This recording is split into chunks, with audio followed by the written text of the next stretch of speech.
सतगुरु आश्रम मीना बाजार चैनल के माध्यम से मैं अपने सभी दर्शकों का और सभी प्रेमियों का बहुत बहुत हार्दिक स्वागत करता हूं और अभिनंदन करता हूं।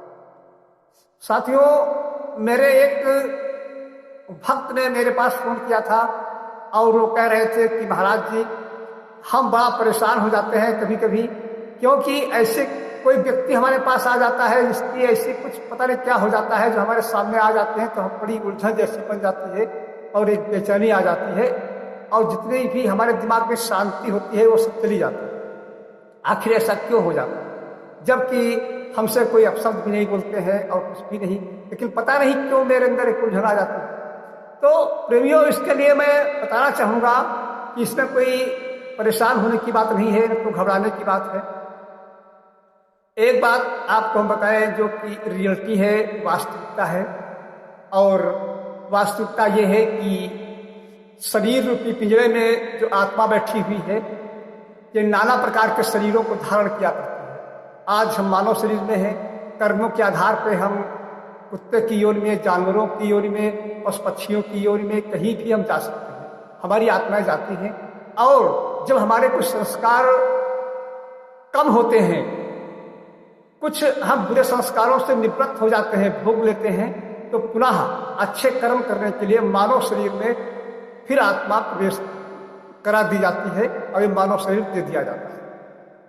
यह एक कुदरत का चक्र है। आत्मा इसी चक्र में भटकी रहती है और नाना प्रकार की योनियों में भ्रमण किया करती है। यह एक रियलिटी है, एक वास्तविकता है।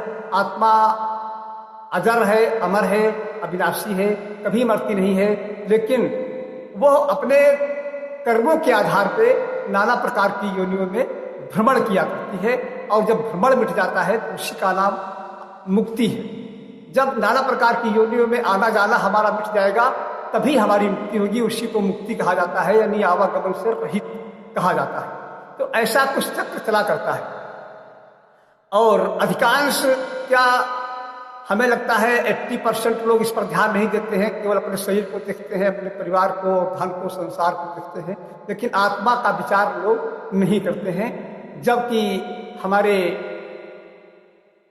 गीता शास्त्र में श्री कृष्ण जी ने अर्जुन जी को समझाते हुए बताया है कि नाना शास्त्र पठन लोके नाना दैवत पूजनम आत्मज्ञान बिना पार्थ सर्व कर्म निरत। फिर भी लोग ध्यान नहीं देते हैं, अपने की चिंता नहीं। तो जो आपने हमसे प्रश्न किया था वो हम आपके साथ ही नहीं, हमारे साथ ही नहीं, सबके साथ ऐसा होता है।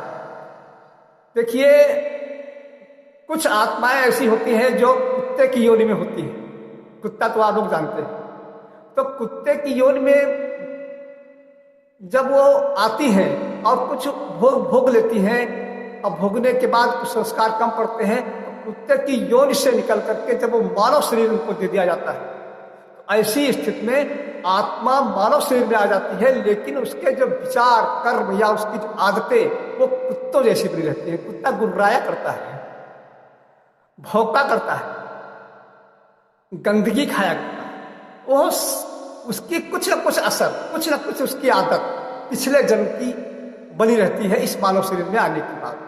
तो जब मानव शरीर में आ जाते हैं तो उनके मुंह से भी कटु शब्द ही निकला करते हैं। उनके अंदर से एक बहुत ही निगेटिविटी तरंगें निकलती हैं, तो जहां भी जाती है वहां प्रभाव डालती है।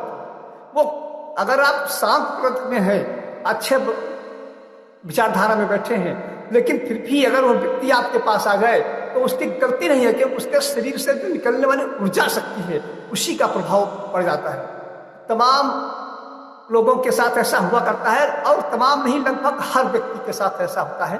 कभी कभी आपने देखा होगा कि कोई व्यक्ति जब आपके पास आ जाता है तो आप टेंशन में बैठे हैं, तनाव में बैठे हैं, लेकिन उसके आते ही आते आपके अंदर एक अजीब जैसी शांति प्रकट हो जाती है। और कभी कभी आपने देखा होगा कि आप बिल्कुल फ्रेश मूड में बैठे हैं, बहुत अच्छी सोच में बैठे हैं, शांत माइंड से बैठे हैं, लेकिन किसी व्यक्ति के आने मात्र से उसने कुछ किया नहीं है, तो कुछ कहा है, लेकिन वो आपके पास आ जाए तो आपके पास जो शांति है वो बेचैनी में परिवर्तित हो जाए। तो इसका कारण ये है कि उसके अंदर से जो ऊर्जा शक्ति निकल रही है वो नकारात्मक निकल रही है, उसकी गलती नहीं। तो वो करे तो क्या करे, क्योंकि कुत्ते की योनि से पलट करके आया है ना मानव शरीर में, तो कुछ तो आदत रहेगी ही, तो उसमें घबराने की जरूरत नहीं। आप लोगों ने कुत्ता देखा होगा, सभी ने देखा है, लेकिन कुत्ते में भी एक कैटेगरी आपको बता रहे हैं। एक सड़ा हुआ कुत्ता होता है, तो सड़ा हुआ कुत्ता जो होता है तो उसके शरीर से बड़ी दुर्गंध निकलती है और भागा करता है, और जहां भी जाता है वहां उसको भगाया जाता है, लोग सम्मान नहीं करते, भगा देते हैं। सड़े हुए कुत्ते को बड़ी हेय दृष्टि से देखा जाता है, और वो जहां भी जाता है बड़ा कष्ट पाता है, हर जगह से भगाए करते, सब लोग भगाए करते हैं। तो उसी प्रकार सड़े हुए कुत्तों जैसी जिनकी आदत, कुछ लोगों की ऐसी आदत होती है, सड़े कुत्ते की तरीके से होते हैं। वो जहां भी जाते हैं वहां का वातावरण ही दूषित करते हैं, वहां का वातावरण बिगाड़ देते हैं, कितना भी अच्छा बना हो, लेकिन वो उनकी गलती नहीं, क्योंकि वो सड़े कुत्ते जैसी आदत ही उनकी है, तो वातावरण को बिगाड़ देंगे। तो ऐसे लोगों हालांकि अपने जीवन में कभी सुखी नहीं हो सकते हैं, कभी उनको चैन नहीं मिलता है, कभी भी शांति नहीं मिलती है, क्योंकि उनके कर्म ही ऐसे।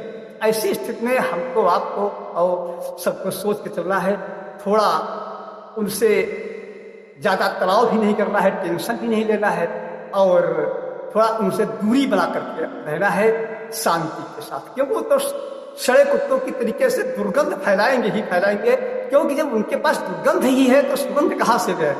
इसलिए उनसे सुगंध की कभी आशा मत करें, और उनसे थोड़ा सा दूरी बना करें, न तो दुश्मनी करें। दुश्मनी करने से भी कोई लाभ नहीं, क्योंकि उनका माइंड ही करेक्ट होता है, और वो अपनी परेशानी में स्वयं परेशान है और दूसरे को भी उसी में शामिल कर दें। ऐसे लोगों से आप दूरी बनाइए, और आपको कोई भी दिक्कत नहीं होगी, आपकी शांति भंग नहीं होने पाएगी, लेकिन दूरी बना के रहिए। और सभी लोग हाथ जोड़ते हैं अगर यहाँ से, तो आप उनके हाथ यहाँ से जोड़ दीजिए, दोनों कोहनी भी मिला दीजिए, और मिला करके उनसे माफी मांग लीजिए कि हम आपके लायक नहीं हैं, और सही बात उनके लायक नहीं है, क्योंकि वो जैसे उनके कर्म है हम कभी भी, आप कभी भी नहीं कर सकते, तो उनकी बराबरी कभी नहीं कर सकते।